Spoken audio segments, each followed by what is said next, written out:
મિત્રો good morning, જય શ્રી કૃષ્ણ, જય સ્વામિનારાયણ. વિદ્યાર્થી મિત્રો, આજે આપણે ચેપ્ટર 2ની અંદર આપણે પ્રકરણ 2 સૂક્ષ્મજીવોને આપણા મિત્ર અને શત્રુની અંદર આપણે જોશું આજે કે પ્રાણીઓ અને વનસ્પતિઓમાં રોગકારક સૂક્ષ્મજીવો છે એ કઈ રીતે થાય છે, કે પ્રાણીઓ અને વનસ્પતિમાં જે રોગકારક સૂક્ષ્મજીવો છે એ કઈ રીતે પ્રાણીઓ અને વનસ્પતિઓમાં રોગ ઉત્પન્ન કરે છે. તો પ્રાણીઓમાં રોગકારક સૂક્ષ્મજીવો, અનેક સૂક્ષ્મજીવો માત્ર મનુષ્ય તેમજ વનસ્પતિમાં જ રોગના કારક નથી, પરંતુ તે બીજા પ્રાણીઓમાં પણ રોગ ઉત્પન્ન કરે છે. એટલે કે આ સૂક્ષ્મજીવો છે માત્ર મનુષ્ય અને વનસ્પતિમાં જ રોગો ઉત્પન્ન કરે છે એવું નથી, પણ એ રોગ છે એ ઘણા પ્રાણીઓમાં પણ ઉત્પન્ન કરે છે. એટલે કે આ સૂક્ષ્મજીવો છે એ આપણે અગાઉના ટોપિકમાં જોયું કે દુનિયાની અંદર નાનામાં નાની જગ્યા, સૂક્ષ્મમાં સૂક્ષ્મ જગ્યાથી માંડીને દરેક જગ્યાએ જોવા મળે છે. એમાં આપણે જોયું હતું કે બરફવાળા વિસ્તારથી માંડીને ઉનાળાના ગરમ રેતીના જરામાં પણ એ સૂક્ષ્મજીવો જોવા મળે છે. એ જ રીતે ઉપરના ભાગમાં, એટલે કે પૃથ્વીના વાતાવરણની ઉપર રહેલા આવરણની અંદર પણ સૂક્ષ્મજીવો જોવા મળે છે, અને જમીનના પેટાળની અંદર, દરિયાના પેટાળની અંદર પણ સૂક્ષ્મજીવો જોવા મળે છે. એટલે કે આ સૂક્ષ્મજીવો છે આખા વિશ્વમાં સમગ્ર જગ્યાએ, દરેક જગ્યાએ ફેલાયેલા જોવા મળે છે.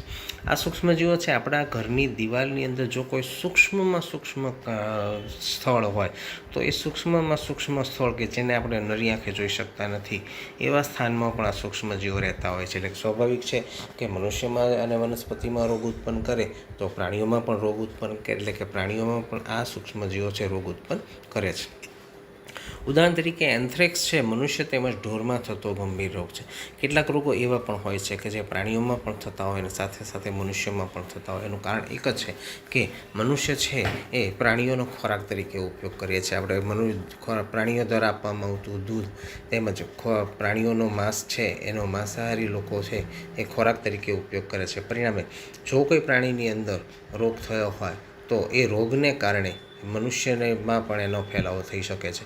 અત્યારનો ગંભીર રોગ કોરોના છે એ આપણે વાત સાંભળીએ છીએ કે ચામાચીડિયાને કારણે મનુષ્યમાં ફેલાયો છે, કારણ કે ચીનના લોકો છે ચામાચીડિયાનો ખોરાક તરીકે ઉપયોગ કરે છે. પરિણામે એને કારણે મનુષ્યમાં આ કોરોનાનો રોગ ફેલાયો છે.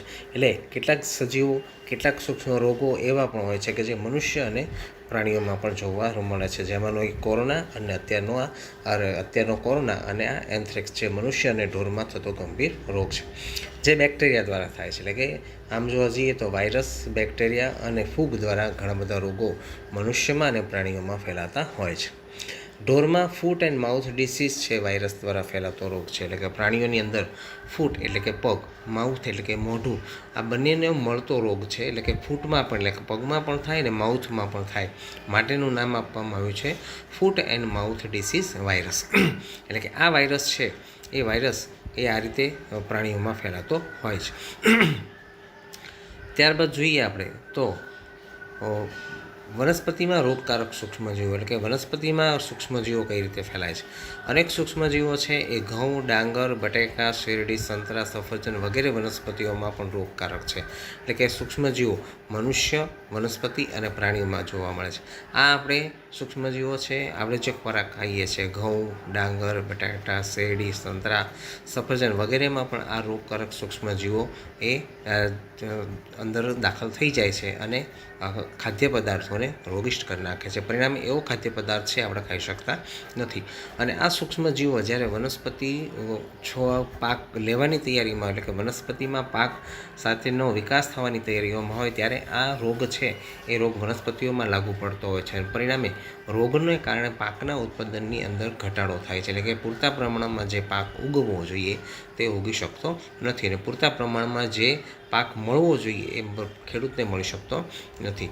નીચેના કોષ્ટકમાં કેટલાક વનસ્પતિના રોગો પણ દર્શાવવામાં આવ્યા છે. એટલે આ વનસ્પતિના રોગો જે કયા કયા થાય છે તેના વિશેની પણ આપણે માહિતી મેળવી. કેટલાક રસાયણોનો ઉપયોગ કરવાથી આ સૂક્ષ્મજીવો પર નિયંત્રણ પણ લાવી શકાય છે. એટલે કે આપણે અગાઉ જોયું કે જંતુનાશક દવાનો છંટકાવ કરવામાં આવે જેથી કરીને પાકની વૃદ્ધિમાં અને પાકનું ઉત્પાદનમાં વધારો કરી શકાય છે. એટલે કે આવા રસાયણોનો ઉપયોગ કરવામાં આવે કે જેને કારણે સૂક્ષ્મજીવોનો નાશ થાય અને પાકમાંના ઉત્પાદનમાં જે ઘટાડો થાય છે એ ઘટાડો ઓછો કરી અને પુષ્કળ પ્રમાણમાં પાક મેળવી શકાય. એટલે કે આ રીતે આવા રસાયણોનો ઉપયોગ કરીને સૂક્ષ્મજીવો પર નિયંત્રણ લાવી શકાય છે. હવે જોઈએ કે વનસ્પતિજન્ય રોગો કયા કયા છે, કયા સૂક્ષ્મજીવથી આ રોગો થાય છે અને તેના ફેલાવાની રીત કઈ છે. તો સૌથી પહેલો છે વનસ્પતિની અંદર થતો એક રોગ છે સાઇટ્રસ કેન્કર, જે બેક્ટેરિયાની મદદથી થાય છે ને જે હવા દ્વારા ફેલાય છે. એટલે કે એક છોડને જો રોગ થયો હોય તો હવા દ્વારા બેક્ટેરિયા છે એ ઉડીને બીજા છોડ ઉપર લાગુ પડે, પરિણામે એ રોગનો આ રીતે ફેલાવો થાય છે.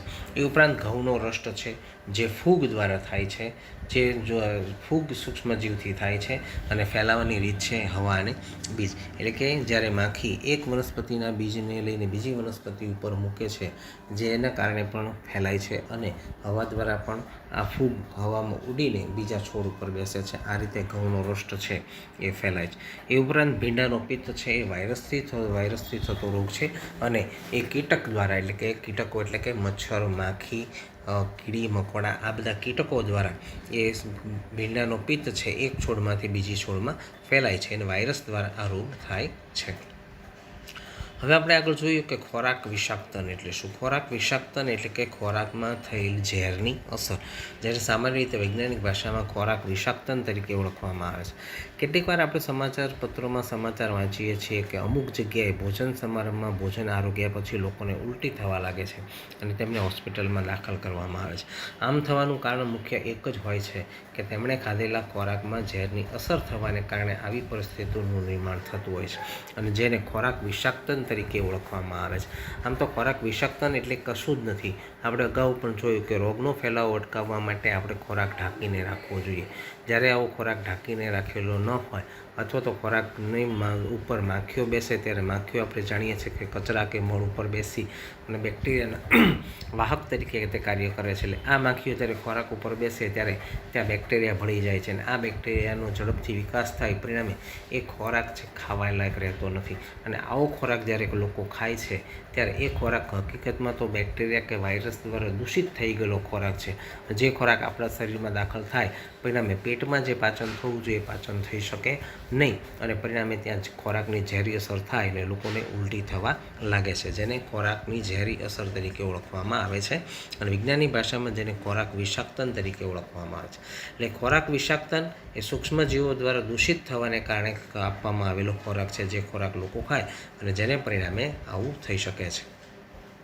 ક્યારેક વિષકારક પદાર્થો પણ ઉત્પન્ન કરે છે જે ખોરાકને વિષયુક્ત બનાવે છે. એટલે આવા જે બેક્ટેરિયા છે, સૂક્ષ્મજીવો છે, જ્યારે ખોરાકમાં દાખલ થાય ત્યારે ખોરાકની અંદર છે વિષ ઉત્પન્ન કરે, એટલે કે પોતાની પ્રક્રિયા ઉત્પન્ન કરે છે, જેને કારણે પોતે પાચનની જે ક્રિયા કરે છે, જેને કારણે પોતે જે રસાયણો છોડે છે એ રસાયણો આપણા આંતરડા માટે પાચનને લાયક હોતા નથી ને પરિણામે જે આપણા શરીરની અંદર વિષ ઉત્પન્ન કરે છે, જેથી કરીને ખોરાકને વિષયુક્ત બનાવી દે છે. અને આવો ખોરાક જ્યારે ખાવામાં આવે ત્યારે મનુષ્ય છે એ બીમાર પડી જાય છે, તેને ઉલટી થવા લાગે છે અને ક્યારેક તો જો બહુ ઝેરની અસર વધારે ગંભીર હોય તો માણસનું મૃત્યુ પણ થઈ શકે છે.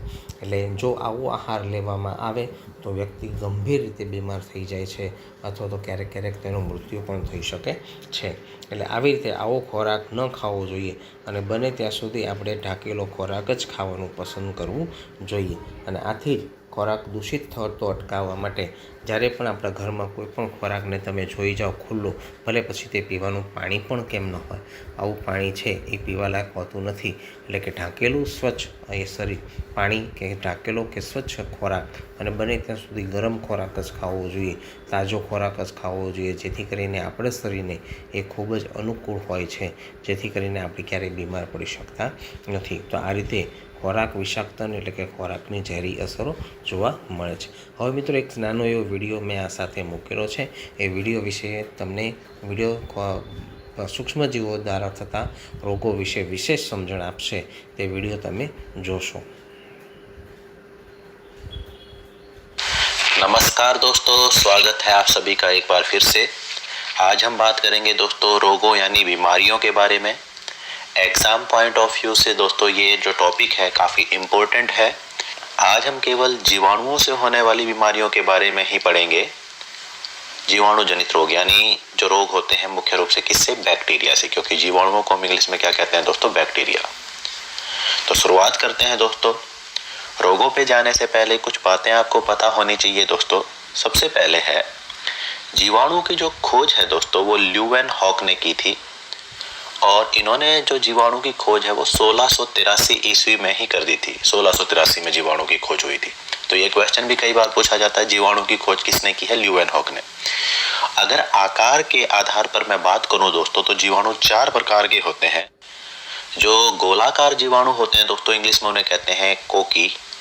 कोकी का मतलब है दोस्तों गोलाकार, यानी ये कैसे होते हैं, जीवाणु गोल होते हैं। और जो आपके बैसिलस, इन्हें कहते हैं बैसिली, बैसिलस यानी बेलनाकार। तो जो बेलन के आकार के होते हैं उन्हें कहते हैं बैसिलस यानी बेलनाकार जीवाणु। तो आपको ये दिखाई दे रहे हैं दोस्तों। तीसरे जो स्पाइरल होते हैं, सर्पिलाकार होते हैं, उन्हें कहते हैं स्पाइरिला, यानी ये आपको है तीसरे प्रकार के। और जो चौथे प्रकार के मुख्य रूप से उनको कहते हैं विब्रियो। विब्रियो, विब्रियो का मतलब होता है दोस्तों कोमाकार, जो कोमे के आकार के होंगे। तो सेब के आकार पे जीवाणु 4 प्रकार के होते हैं, कोकी गोलाकार, बैसिली या बैसिलस बेलनाकार, स्पाइरिला यानी सर्पिलाकार, और विब्रियो कोमाकार। तो बात करते हैं दोस्तों अब रोगों की। जो पहला रोग है दोस्तों उसको हम कहते हैं हैजा। हैजे से शुरुआत क्यों कर रहा हूं मैं, काफी इंपॉर्टेंट ये है और एग्जाम में काफी क्वेश्चन हैजे से बनते हैं। अब जो ये रोग है दोस्तों, ये जिस जीवाणु से होता है उसका नाम है विब्रियो कोलेरी। अभी दोस्तों मैंने आपको बताया था विब्रियो का मतलब होता है कोमाकार। तो आगे वाला जो ये विब्रियो है ये तो ये बताता है कि ये जीवाणु कोमाकार होता है, और कोलेरी इसका नाम है। तो हैजे का जो जीवाणु है दोस्तों वो कुछ इस प्रकार से होता है, ऐसा। तो ये कोमा के आकार का होता है, तो इसको कहते हैं, इसका नाम है विब्रियो कोलेरी। अब हैजा जो रोग है दोस्तों ये मुख्य रूप से हमारी आंत को प्रभावित करता है, आंत को। तो कौन से अंग को प्रभावित करेगा, आंत को। अब लक्षण क्या है हैजे के, इसमें क्या होता है, व्यक्ति को पेचिश शुरू हो जाते हैं, जिससे शरीर में पानी की कमी हो जाती है, इसे हम कहते हैं डिहाइड्रेशन। दूसरी बात है, अगर व्यक्ति को हैजा हो जाए तो उसका बीपी यानी रक्तदाब कम हो जाता है। तो किसको प्रभावित करता है, हमारी आंत को। व्यक्ति को पेचिश शुरू हो जाते हैं, जिससे पानी की कमी उसके शरीर में हो जाती है और बीपी उसका कम हो जाता है। अब होता क्या है, कुछ बातें और एग्जाम में पूछी जाती हैं दोस्तों। हैजा जो है ये घरेलू मक्खी द्वारा फैलता है। तो घरेलू मक्खी से फैलने वाला रोग कौन सा है, हैजा। दूसरी बात, ये घरेलू मक्खी क्या है, ये मल पर बैठती है, और जब ये मल पर बैठेगी तो ये जीवाणु इनसे चिपक जाते हैं, और जैसे ही ये मक्खी पानी या भोजन पर पहुंचेगी इस जीवाणु को वहां छोड़ देगी। तो पानी और भोजन, यानी जो हैजा रोग है वो कैसे फैलेगा, या तो हम गंदा पानी पिएं या दूषित भोजन करें। मुख्य रूप से हैजा गंदा पानी पीने से होता है। तो एग्जाम में पूछा जाता है दोस्तों कौन सा रोग जल जनित है, जल द्वारा फैलता है। तो जल जनित रोग भी कौन सा है दोस्तों, हैजा। ये बात भी आपको ध्यान रखनी है। उसके बाद दोस्तों जो हैजा है इसके लिए बच्चों में टीकाकरण किया जाता है, और हैजे के जो टीके की खोज है वो की थी रॉबर्ट कोच ने। तो ये क्वेश्चन भी एग्जाम में पूछा जाता है, हैजे के टीके की खोज किसने की थी, तो आंसर आएगा दोस्तों रॉबर्ट कोच। तो रॉबर्ट कोच ने हैजे के टीके की खोज की थी। तो ये जानकारी थी दोस्तों किसके बारे में, हैजा के बारे में। अगला रोग है दोस्तों तपेदिक ट्यूबरकुलोसिस, जिसे शॉर्ट में हम कहते हैं टीबी। अब टीबी के कई नाम है दोस्तों, एक तो टीबी, ट्यूबरकुलोसिस, तपेदिक, इसे हिंदी में क्षय रोग भी कहा जाता है, क्षय रोग। और एक नाम से और इसे जाना जाता है, इसे कहा जाता है क्षमा। तो ये सारे नाम दोस्तों टीबी के हैं, ध्यान रखना। जो जीवाणु है जिससे तपेदिक होता है उसका नाम है माइक्रोबैक्टीरियम ट्यूबरकुलोसिस। तो ट्यूबरकुलोसिस जीवाणु का नाम है, इसीलिए रोग का नाम भी ट्यूबरकुलोसिस है। दूसरी बात, बच्चों को टीबी से बचने के लिए टीका लगाया जाता है बीसीजी का, जिसकी फुल फॉर्म है बैसाइल कालमेट ग्यूरिन, बैसाइल कालमेट ग्यूरिन। तो बीसीजी का टीका रोकथाम के लिए बच्चों को लगाया जाता है। जिन बच्चों को ये टीका लगाया जाता है उन्हें टीबी होने की संभावना 70% कम होती है। तो बीसीजी की फुल फॉर्म कई बार एग्जाम में पूछी जाती है। एक क्वेश्चन ये पूछा जाता है कि बीसीजी की खोज किसने की थी। तो बीसीजी की खोज किसने की थी, तो एग्जाम में आंसर आता है दोस्तों कॉलमेट। ये व्यक्ति का नाम है जिन्होंने बीसीजी की खोज की थी। हालांकि बीसीजी की खोज दो व्यक्तियों ने की थी, एक तो नाम आपको यहाँ दिख रहा है कॉलमेट और एक व्यक्ति का नाम है ग्यूरिन। इन दोनों ने मिलकर बीसीजी की खोज की थी। और बेसाइल जो जीवाणु है उसके आकार को बताता है टीवी के, ठीक है जी, बेलनाकार। तो कॉलमेट और ग्यूरिन दोनों ने की थी बीसीजी के टीके की खोज। हालांकि एग्जाम में जब पूछा जाता है इसका आंसर कॉलमेट ही आता है। उसके बाद दोस्तों एक बात और ध्यान रखना, जो ये बीसीजी का टीका है ये बच्चों में लगाया जाता है टीबी की रोकथाम के लिए। लेकिन अगर टीबी हो जाए तो फिर एक कोर्स चलता है जिसे हम क्या कहते हैं दोस्तों, डॉट्स, जिसकी फुल फॉर्म होती है directly observe treatment short course. Directly D, observed O, treatment T और शॉर्ट कोर्स का एस, डॉट्स। तो इस पूरे कोर्स को कहते हैं डॉट्स। चलता और लगातार आपको करना होता है, बिना छोड़े दवाई खानी होती है इसमें। तो टीबी का इलाज पॉसिबल है आजकल, डॉट्स जो कोर्स है वो करना पड़ता है आपको और आप पूरी तरह से टीबी से ठीक हो सकते हैं अगर किसी को हो जाए तो। उसके बाद जो ये रोग है दोस्तों तपेदिक, वैसे तो ये पूरे शरीर को प्रभावित करता है, लेकिन मुख्य रूप से ये प्रभावित करेगा लंग्स को, लंग्स यानी फेफड़ों को।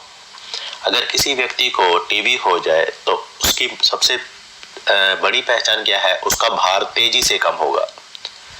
दूसरी बात, लंबे समय तक खांसी, छाती में दर्द रहना, छाती में दर्द और बलगम के साथ दोस्तों खून आना।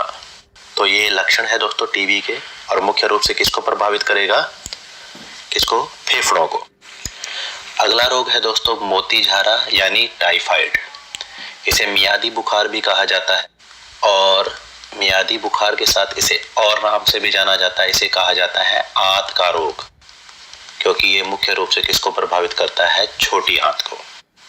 ये जो रोग है ये जिस जीवाणु से होता है उसका नाम है साल्मोनेला टाइफी। साल्मोनेला टाइफी नामक जीवाणु से ये रोग होता है और क्या कहा जाता है इसे, आंत का रोगी, क्योंकि मुख्य रूप से किसको प्रभावित करेगा, ये हमारी आंत को। कौन सी आंत, छोटी आंत। उसके बाद दोस्तों जो अगला रोग है उसका नाम है निमोनिया। निमोनिया रोग मुख्य रूप से जो प्रभावित करता है, ये प्रभावित करता है हमारे फेफड़ों को यानी लंग्स को। और आपने सुना होगा ठंड लगने से ज्यादातर कई बार निमोनिया बच्चों को हो जाता है।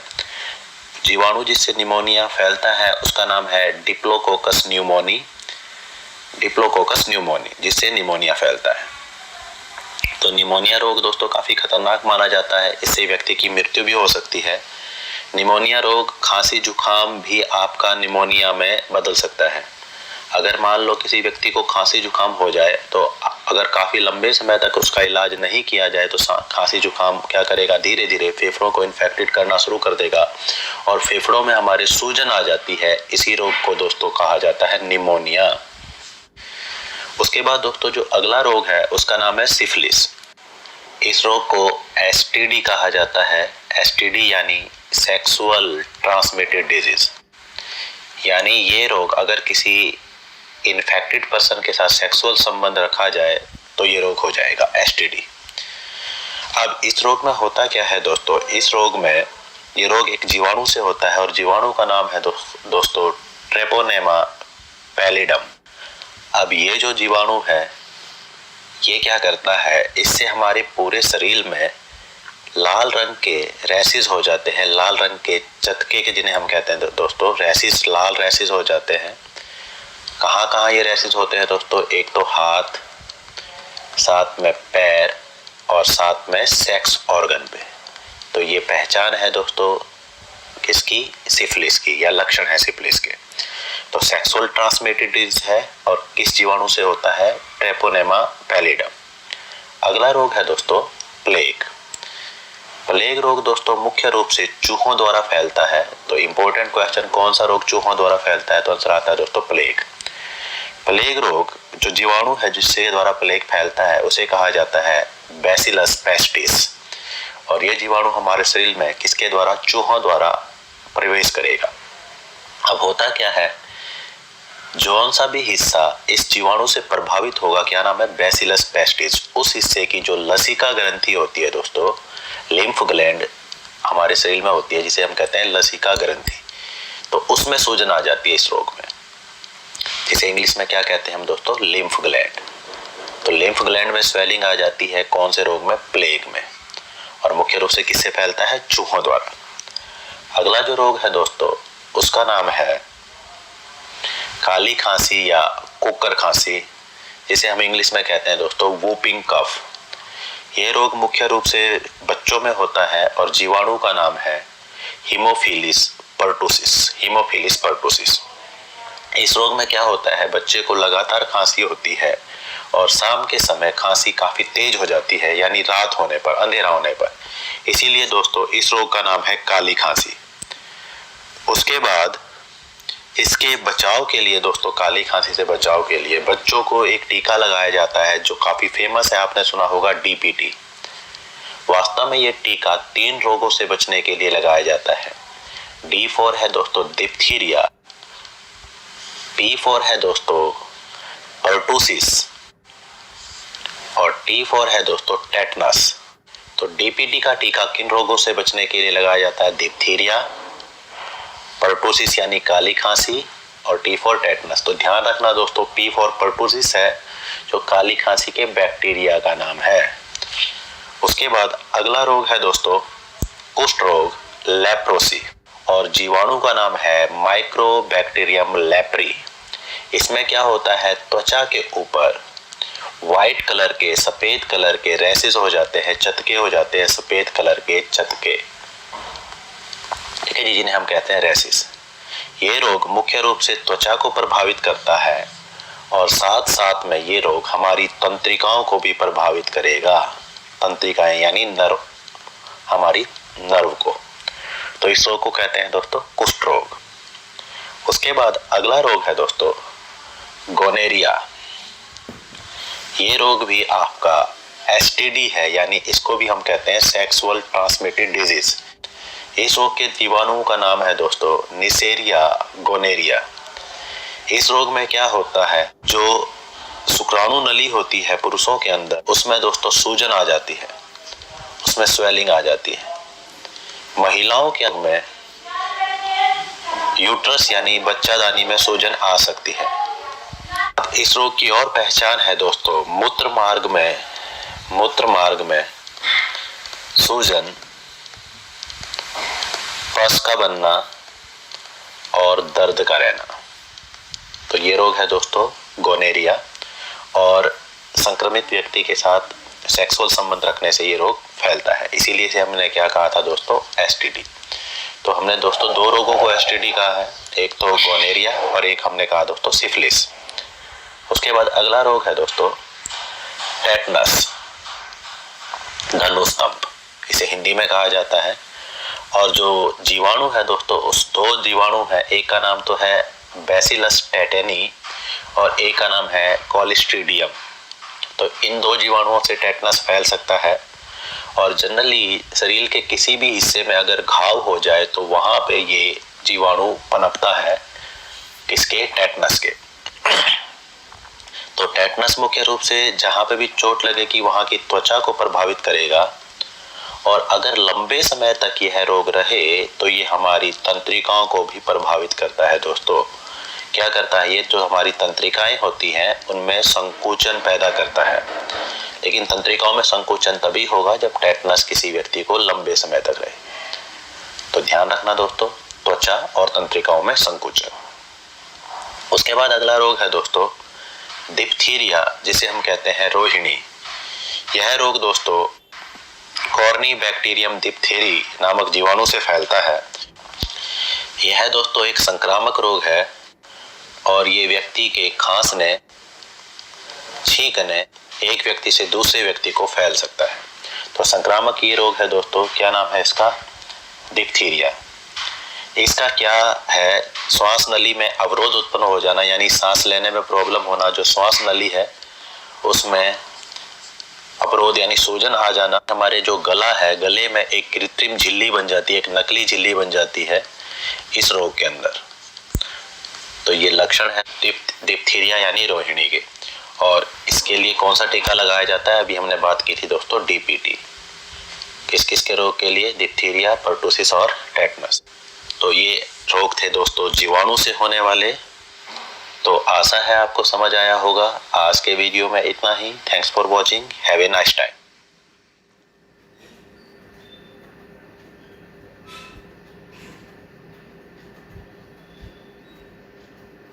ઓકે વિદ્યાર્થી મિત્રો, તો અહીંયા આપણે આ ટૉપિક અહીંયા પૂરો કરીએ. નેક્સ્ટ લેક્ચરમાં આગળનો ટૉપિક આપણે જોશું. Thank you very much. Have a good day. Have a nice day.